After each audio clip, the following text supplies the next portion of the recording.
A warm welcome to A Nurse's Lift to Work with Tina and Kate, coaching podcast by two healthcare professionals. We are friends, we are nurses, master NLP coaches, hypnotherapists, parents and business owners. We are busy people juggling many things just like you. You are in for a treat. We will chat about informal coaching tips, coping strategies, and how to effectively change your mindset and have some fun along the way. So, hop on board with us for A Nurse's Lift to Work.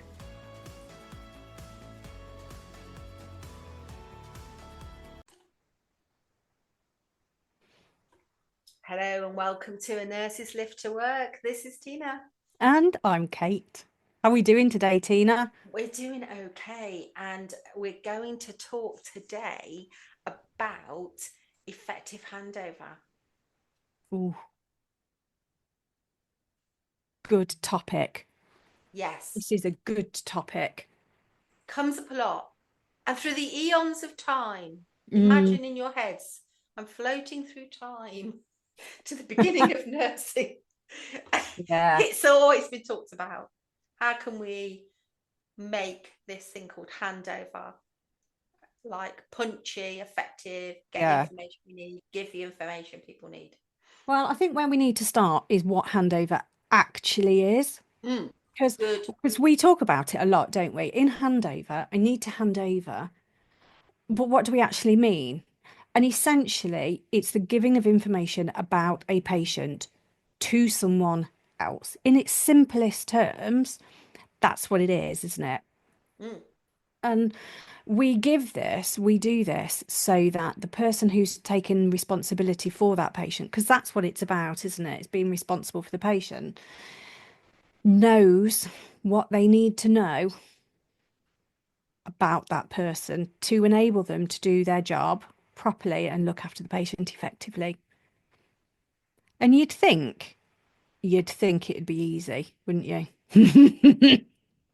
And the thing that makes it less easy is the human factor, as in you and I. Because the additional things about handover time is some nurses perceive it as a breather. Get to sit down in handover for a moment and just take a breath. Some people perceive it as catch up. I haven't seen you since last week. Did you have a nice holiday? And some people use it as a place to have a little moan. Has anyone seen the off duty? It's come out, it's not very good, is it? Etc. Including little niceties like, shall we all have a cup of tea? And Mary's made some cake and all of that. And then you get the other end, which is like, for the love of God, let's just get this over and done with because I really want to go home. Yes. And sometimes you can see that tension where potentially, a member of night staff is tired, has had quite a night of it and would like to go home. And the bushy, bright-eyed, bushy-tailed staff that come in. Hello. Oh, isn't it a beautiful day?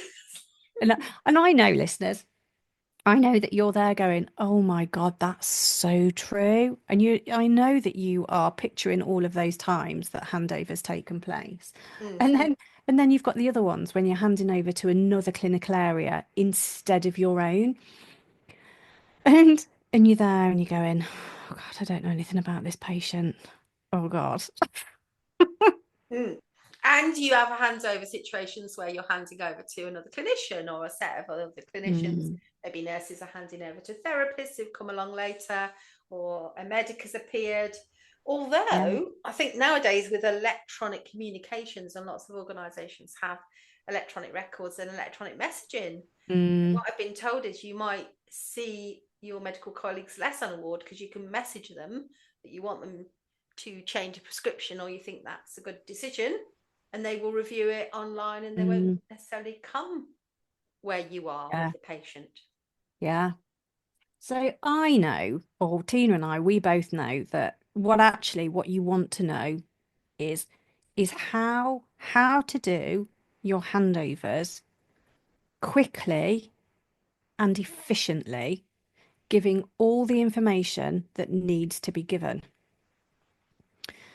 But there's two elements: how you give the information and also how you receive it, because everybody wants different things.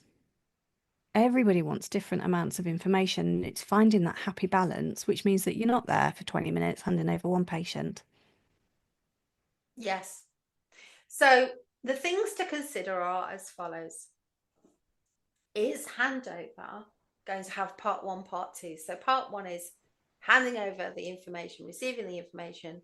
And then if you're busy, leave. And if people want to hand over other things like, can they swap the late on Thursday? That's handover part two, and you've gone by then. So yeah. Bear in mind that option. Use a framework. This will really help you. So a lot of the information shared at handover is supplementary and, dare I be so bold, unnecessary. Can I just read it in the notes? Yeah. So A, it might be in the notes. B, it might be your opinion and not really a highly relevant. Like, spoken to this gentleman's family who have now been told that, you know, his prognosis is end of life. Relevant, helpful. Spoke to the daughter and the son, but there is another son. I think he lives in Australia anyway. He might be coming over next week. And this and this, and this also this, and this and this. Relevant? Not necessarily. Written somewhere else? Probably. So supplement, you know, when people embellish. Yeah. Don't be tempted to embellish. Just give the factual information, say, and anything supplementary is in the notes. Yes. Helpful. Yeah. You'll find as well that the level of information that you need will vary depending on your level of experience and understanding about the clinical area that you are working in and its nature. So it's understandable that when you are new and you want to know as much as possible because you want to know that you know everything that you need to know to be able to do it.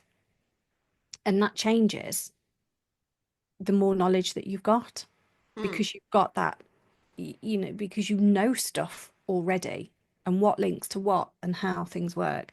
So you know that if somebody's got a news of 11, them's going to need a lot more work and a lot more caring and a lot more looking after and a lot more intensive of your time. Yeah. And in your mind, you will create your own shortcuts, like that one about, you know, their early warning score. If you'll have a shortcut in your head that immediately says, such and such.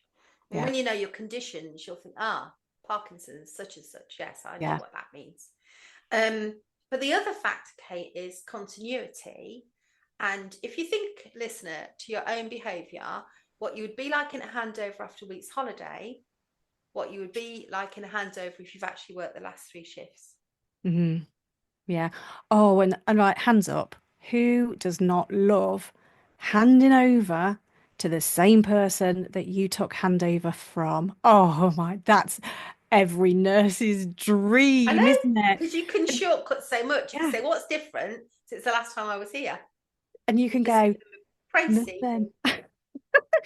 No change. And also, brilliant. It has continuity of patients, like you're saying, Kate, in some clinical areas, there's great continuity of patients, but there's still relevant things to hand over. But in other places, there's a lot more flex and, you know, flux of kind of dependency and all sorts of things, isn't there? Yeah. So I don't know if our listeners have come across what's neatly called SBAR, but it does get a big airing in nursing circles, and you can get training on it if you want. And also there's some good YouTube little short vids I can link in the show notes for our colleagues and listeners. But it's this thing that is about structure around try and describe the situation. That's what the S stands for. Clarify the background briefly, you know, provide relevant context or history, including the diagnosis, medical history, current status. Assessment. This is what is your assessment of the current need. So you might say had a stable morning and managing their own diabetes and insulin. So what I think you need to do this afternoon is this. The following nurse will make their own assessment, but at least you give them some guidance based on what you've been doing. Yeah. And then the recommendation clearly state what you think the further action should be. It's when you see it written down, it looks really simple, and I think we do as nurses tend to overcomplicate it a little bit. One of the best things that I was told, and this is from an outreach nurse, was think about your situation as your newspaper headline. What's in bold? And what's the little bit written underneath? The little preview that's written underneath. So who you are, where you're at, what's the big thing? This is the situation. You know. Yeah. And naming words. So use use your naming words. You know, what is this? But don't use your adjectives, your describing words. You know, this difficult middle-aged woman. So it could be like something really simple as a headline, because I want to know, short, snart, snappy, why are they there? So this is Patricia. She's 85. She's broken her hip. Fell over the cat. Yeah. Brilliant. That's your first bit, isn't it? Yeah. And then you can fill in some extra sort of background. You know, Patricia lives alone. Cat's been dealt with. Fell in the garden. Unfortunately, was there for 24 hours. So a little bit suffering from that situation. Yeah. And that, it tells you a lot, doesn't it? So is Patricia worrying about her cat? She might be. I would. If I lived alone with my cat, I'd be like, oh, who's going to look after it? Fell in the garden, but how long she's been there? What was the temperature like? Was she cold? Has she got a cold sepsis? Is she hypothermic? Has she got a femur fracture? Has she got a hip fracture?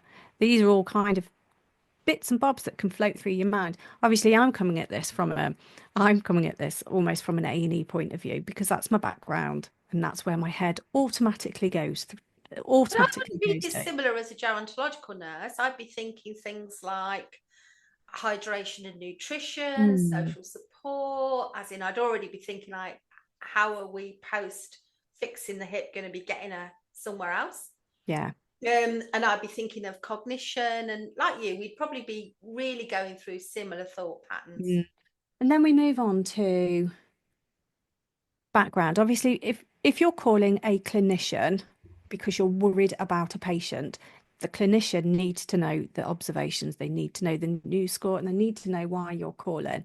I'm calling because I'm worried about this, the blood pressure. Next bit that comes after that is the background. This, I just want to put relevant background. I don't need to know that they had bunions removed in 1964. Thank you. It's not relevant to where we're at now. No. So when were they admitted? Why were they admitted? What's the current problem? What have they got that is not helpful for that? So let's just say Patricia's fallen. But we also know that she's on blood pressure medication. Has she had a postural drop? I don't know. Has she forgotten to take her medications? That's quite relevant. Maybe. And also, this is a great opportunity to work with the nursing models as well as the medical models, and use Patricia's own words.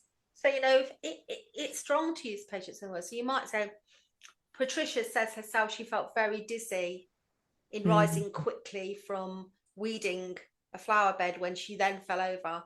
So there's some really nice clues there to postural hypertension in her own words. So that can be really helpful. And also it tells you more than one thing. It tells you that Patricia's a good reporter. She's got the cognition to have told you. She remembers the event. Yeah. Yeah. And that's also helpful for when you're looking after a patient that you've not met before. Because if when you're handing over or when you're getting handover, the nurse is saying the patient says, obviously you'll use the patient's name. So in this case, Patricia says, you're like, oh, maybe they haven't got dementia. Yeah. Patricia got a little bit muddled trying to remember events. All right, okay, fair enough. Yeah.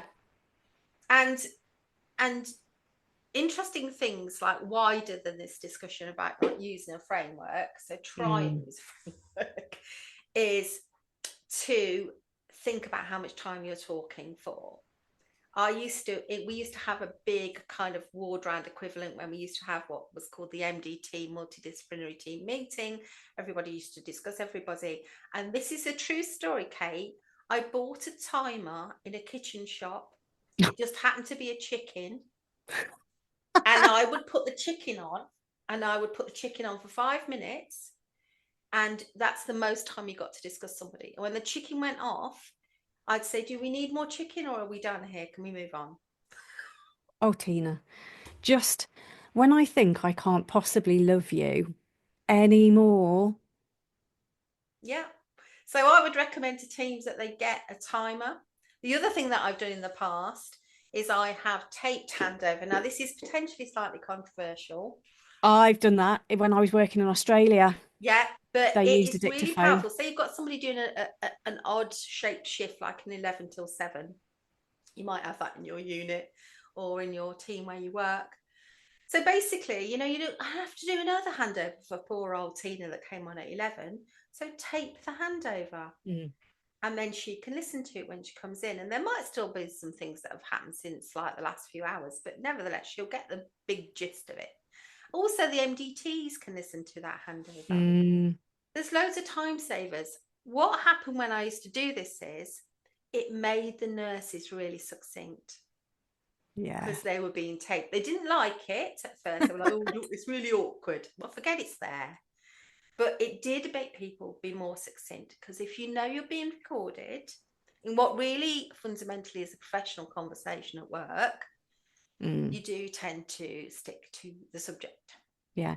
And you could argue, if you need to ask questions, is the answer in the notes?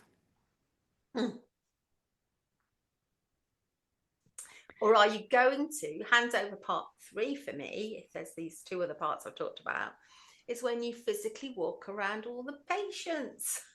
Or community nursing, this isn't quite the same, but the idea that you are about to go and eyeball everybody and then put it all together like a jigsaw pieces, aren't you, into one big picture. What Kate said in handover, and now I'm eyeballing them. Oh yeah, I can see what she means. Yeah. Then we're going to move on to assessment and what the biggest bother is. What is it? What are they? What is it? What is the assessment? What's the problem? So for Patricia, it was what did we say? She had a postural drop, but she might have broken a hip. Could be both on assessment. So what's the clinician said? What's the diagnosis? What are we doing about it? And after that, the recommendation, what are we going to do? What do you need to do next? So let's just say, Patricia, we fixed her, which is awesome. And she's feeling much better, thank you very much. She needs to go home. So the assessment, we've done that. She's medically fit for discharge. Recommendation, send her home. Which is easier said than done sometimes, isn't it? But now you know what the plan is. So your recommendation is actually the plan. The plan is to and the best discharge planning starts on the day of arrival.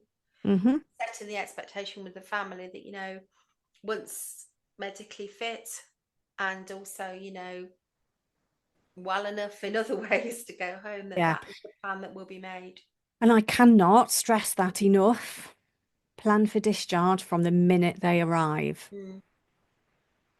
Absolutely be thinking about, how can we get this patient home? At what point can we get them home? What's the best way? Are they going to need transport? Are they from a nursing home? Who in the nursing home do I need to keep in touch with because that's the communication side, isn't it? Who do I need to keep in touch with to keep them updated on progress so that they know that their person is coming home and they do not refuse them? Yeah. And, you know, for care in the community, you know, it's still applicable to keep that journey seamless. So if your person from the community goes into an acute setting, or then, you know, you want to just be really clear with that team that, you know, there's a load of care going on out here, and we would be comfortable to reinstate that when the time is right. So community teams can really help with that in reach and keep that communication ticking around.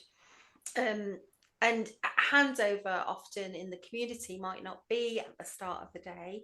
Some community teams start at their first visit, and their handover is in the middle of the day when they come back from all their visits, and they're then downloading like what's going on with people and what we need to think about for tomorrow or later in the day.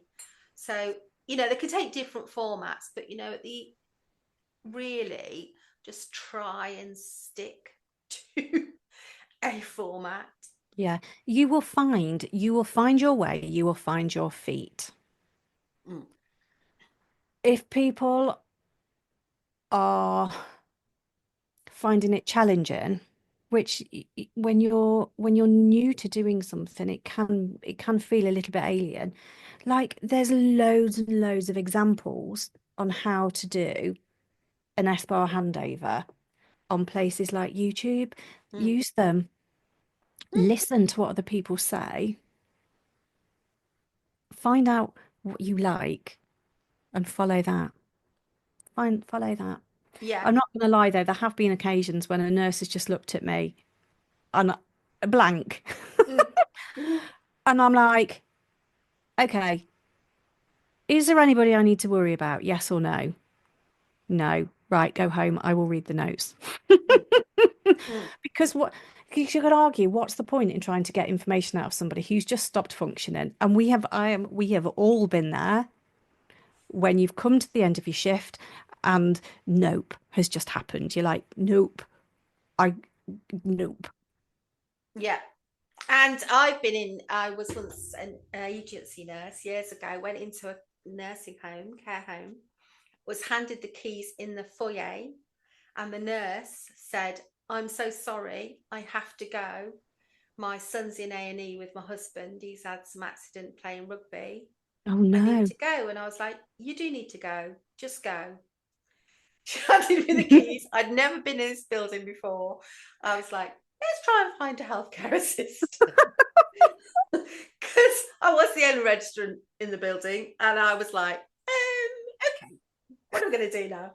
And there was absolutely no handover for me from the registered nurse. And sometimes things like that can happen, and you just have to use your professional judgment and read notes and make your own assessments along the way. And, you know, stuff happens sometimes.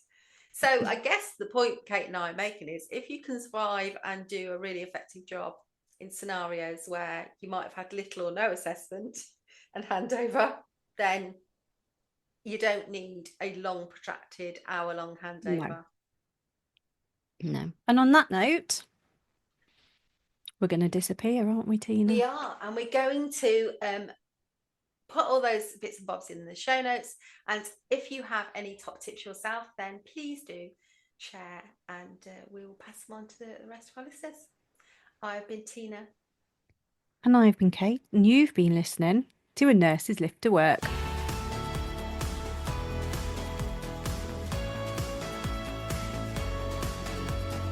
You've been listening to A Nurse's Lift to Work with Kate and Tina. Please remember, this is not a replacement for medical treatment or help, so do seek assistance if you need to. Thank you for joining us. Please do like, subscribe, give us stars, like and share with your friends and colleagues. All the good things.